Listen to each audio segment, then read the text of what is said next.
I'm here today to chat about kind of a difficult topic that comes up all too frequently, and that is with regards to cases that involve mental health issues and or post-traumatic stress disorder amongst law enforcement or firefighters where the person has found themselves in a disciplinary issue.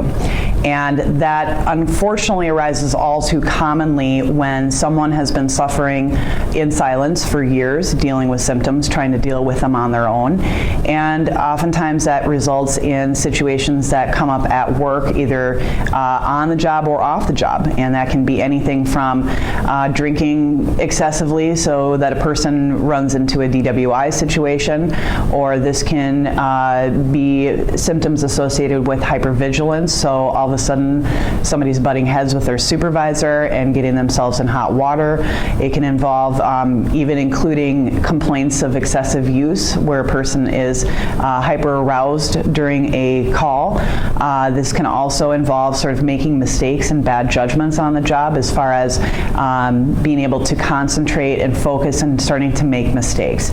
So unfortunately, a lot of times what happens is amongst our law enforcement and firefighter clients is that it takes something bad happening in order for them to recognize that there's an issue. And not infrequently that can involve discipline issues on the job.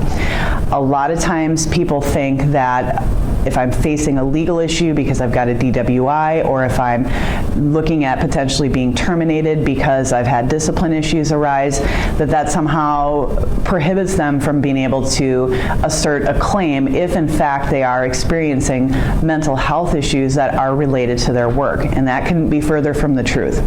The reality is that oftentimes when you see an officer start to struggle with performance issues or excessive drinking or other issues that are interfering with their ability to do their job, a lot of times that is due to some underlying mental health issues that are not being adequately addressed. And notwithstanding that, an employer will try to invariably argue that that the person is just a bad employee or things of that sort. Our office frequently handles claims where there is an overlap between mental health issues and job performance issues.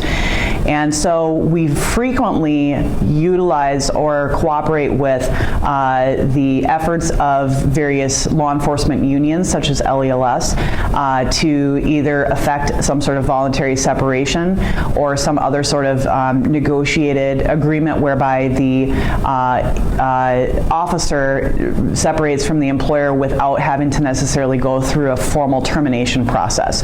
But that does not bar an individual from asserting a claim for post-traumatic stress disorder or other types of mental health issues if that's what they're dealing with, simply because there's a discipline issue that's popped up. And all too often that is in fact the case.